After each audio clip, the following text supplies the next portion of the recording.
হওয়ার জন্য এখন আমাদের খারাপ কাজ করতে হবে। সহজ পথে বড়লোক হব, ঠিক আছে। আমি একটা ইয়াং মেয়ে, আমি একটা সুন্দরী মেয়ে, আমাকে অনেকেই নক দেয়। আমি সহজভাবেই একটা যে বয়স্ক লোক আছে, কোনো কোম্পানির এমডি আছে, কোনো কোম্পানির চেয়ারম্যান আছে, তাকে বিয়ে করে ফেললাম। বিয়ে করে তার টাকা নিয়ে তারপর আমি বিজনেস দাঁড়া করালাম, আমি অনেক ভাইরাল হয়ে গেলাম। আমার মনে হয় ভাই আমি অনেক মডার্ন, আমি এখনো অনেক সুন্দরভাবে সেজে আসছি। আমি দেশের বাইরে গেলে ওয়েস্টার্নও পরি, কিন্তু এক ছেলেতে আসক্ত, এক জামাই আছে, বড় গলায় বলতেছি।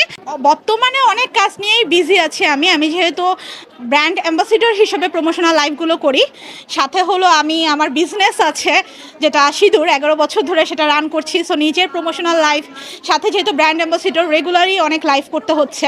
আর আজকে তো ইভেন বাই জুলিয়েট ক্রিয়েশনের প্রোগ্রামে এসেছি, এসে আপনাদের সাথে দেখা হচ্ছে, এটাও খুব ভালো। তো এই কাজগুলো এখন করছি ঈদের আগে। চড়াই উতরাই পেরিয়ে একটা ব্র্যান্ড প্রমোটার হতে হয় একজন, তো সেই ক্ষেত্রে সহজ না, অনেক মেয়েরাই এখন চেষ্টা করছে। আসলে আমরা যখন শুরু করেছি, আমি তো শুরু করেছি 11 বছর আগে 2013 সালে। তখন তো ভাই মানে অনলাইনে ছবি দিলেই গালি দিত যে তোর ছবি দিতে হবে কেন পেইসে, ড্রেস সেল করবি ড্রেসের ছবি দে। তখন কেউ লাইভও করতো না। তো আমরা প্রথমে লাইভ করে স্টার্ট করলাম, তারপর আস্তে আস্তে মানুষ ভালোভাবে নিল। এরপর হলো আমরা যখন আস্তে আস্তে করলাম, একটা টাইমে দেখা গেল যে আমরা ভালো কমেন্ট যেরকম পাচ্ছি, অনেক বাজে বাজে কমেন্ট পাই, যেটা আসলে নেয়ার মতো না। মানে এমন টাইপের বাজে কমেন্ট হয় সেটা নেয়ার মতো না। এখন অনেকে আছে প্রোটেস্ট করে, নিজে মুখে নেয়।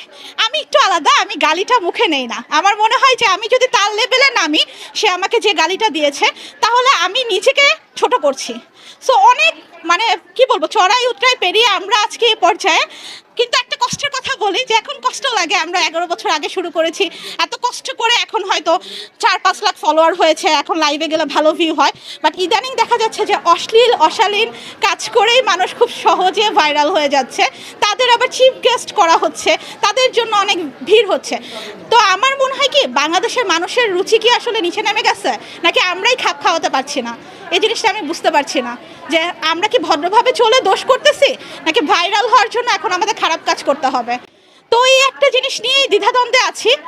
ভালো পথে চলছি, কিন্তু এখন ভালো পথে চলেও আসলে সেরকম রেসপন্স পাচ্ছি না। যত না আমি একটা উল্টাপাল্টা কাজ করলে, হয়তো একটা সুগার ডেডি নিয়ে ঘুরলে আমার এখন মিলিয়ন মিলিয়ন ভিউ থাকতো, কিন্তু এখন সেম এজ বিয়ে করেছি, দুইজন মিলে কাজ করছি। মানুষের উচিত কিন্তু আমাদের বেশি সাপোর্ট করা, যে সেম এজ বিয়ে করে দুইজন মিলে আমরা আজকে এই পর্যায়ে গাড়ি বাড়ি যাই করেছি সেই পর্যায়ে আছি। কিন্তু সেটা না হয়ে দেখা যাচ্ছে যে যারা উল্টাপাল্টা কাজ করছে তাদেরই হ্যাঁ বুড়াদের বিয়ে করছে তাদেরই বেশি সাপোর্ট, অথবা যারা নিজের চেয়ে অনেক ছোট মানুষের সাথে লিভ টুগেদার করছে তাদের বেশি সাপোর্ট। তো এটা নিয়ে আসলে খুব কনফিউশন আছে। আপনারা একটু আমাকে বলেন, আসলে কি বাংলাদেশের মানুষের রুচি নেমে গেছে একদম, নাকি আমরা আসলে ভালো থাকা আর উচিত না, আমরা এখন উল্টাপাল্টা শুরু করব? সুগার ড্যাডি সুগার মাম্মি দুটোই এখন খুব মানে প্রচলিত, এই জায়গা থেকে কিভাবে বের? সুগার ড্যাডি সুগার মাম্মি এখন খুব প্রচলিত। এই জায়গা থেকে আসলে বের হতে হলে আমার মনে হয় একটা মানুষের মনে হতে হবে যে আমি আসলে নিজের ইনকামে চলবো, নিজেকে প্রতিষ্ঠিত করব, নাকি আমি অন্যজনের ইনকামে চলবো। আমার যখন মাথায় থাকে যে আমি সহজ পথে বড়লোক হব, ঠিক আছে, আমি একটা ইয়াং মেয়ে, আমি একটা সুন্দরী মেয়ে, আমাকে অনেকেই নক দেয়। আমি সহজভাবেই একটা যে বয়স্ক লোক আছে, কোনো কোম্পানির এমডি আছে, কোনো কোম্পানির চেয়ারম্যান আছে, তাকে বিয়ে করে ফেললাম। বিয়ে করে তার টাকা নিয়ে তারপর আমি বিজনেস দাঁড়া করালাম, আমি অনেক ভাইরাল হয়ে গেলাম, ঠিক আছে, এটা আলাদা। আর একটা হলো সুন্দরভাবে পড়ালেখা করে ভালো মতো প্রতিষ্ঠিত হওয়াটা আলাদা। তো সুগার ডেডি সুগার মাম্মির পিছনে না ছুটে আমার মনে হয় নিজে প্রতিষ্ঠিত হও। আমিও তো হয়েছি ভাই, আমার ফ্যামিলি ব্যাকগ্রাউন্ড হয়তো ভালো ছিল, কিন্তু আমি আমার আব্বু থেকে কোনো 1 টাকাও ইনভেস্ট নেই। আমি নিজের টাকায় আমার বাংলাদেশের সবচেয়ে ভালো জায়গায় অনেক বড় শোরুম আছে, আমার গাড়ি আছে, আমার বাড়ি আছে, কিন্তু আমি বড় গলায় বলতে পারি আমার কোনো স্ক্যান্ডাল নাই। নিজের টাকায় ভালো মতো পাবলিক থেকে এমবিএ বিবিএমবিএ করেছি, ভালো মতো ভালো অবস্থায় আছি, জামাই বউ দুজন মিলে বিজনেস করছি, আমি ব্র্যান্ড প্রমোশন করছি, আলহামদুলিল্লাহ আপনারা দেখতেই পাচ্ছেন, সুখে আছি।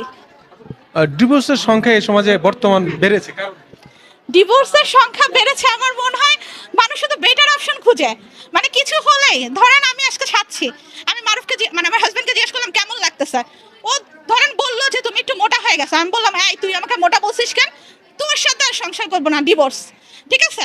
তারপরে দেখা গেল যে আমি আরেকটু আমার হাজবেন্ড থেকে আরেকটু ভালো কাউকে দেখলাম, তার তার সাথে আমি একটা ফ্রেন্ডশিপ রিলেশন করে ফেললাম, অনলাইনে চ্যাটিং করছি, মানে অনলি ফ্রেন্ড, জাস্ট ফ্রেন্ড, এরকমও থাকে। আমি যেটা আশেপাশে দেখেছি মানুষের এরকমও অনেক বেশি হয়ে যায় যে অপশন থাকে, মানে মানুষ একটা স্ট্যান্ড বাই রাখে যে আমি আপনাকে ডিভোর্স দিব, আমার বসে থাকতে হবে না, 2 মাস পরে আমি জমজমাট ভাবে বিয়ে করতে পারবো, আরো ভালো বিয়ে করতে পারবো।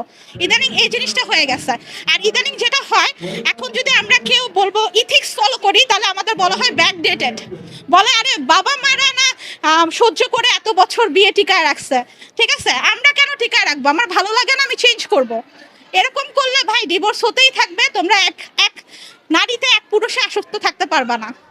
আমার মনে হয় ভাই আমি অনেক মডার্ন, আমি এখনো অনেক সুন্দরভাবে সেজে আসছি, আমি দেশের বাইরে গেলে ওয়েস্টার্নও পরি, কিন্তু এক ছেলেতে আসক্ত, এক জামাই আছে বড় গলায় বলতেছি ভাই। এখন অনেকে বলবে যে কখনো ঝগড়া হলে যদি একটা স্ট্যাটাস দিচ্ছে যে শীতে আপু এত কিছু বলছিল, এখন এরকম স্ট্যাটাস দিল, কিন্তু এটা না, ঝগড়া মনোমালিন্য মান অভিমান থাকবেই, কিন্তু দুইজন দুইজনের পাশে থাকতে হবে, বন্ধুত্বপূর্ণ সম্পর্ক রাখতে হবে, আর বেটার অপশন খোঁজা যাবে না।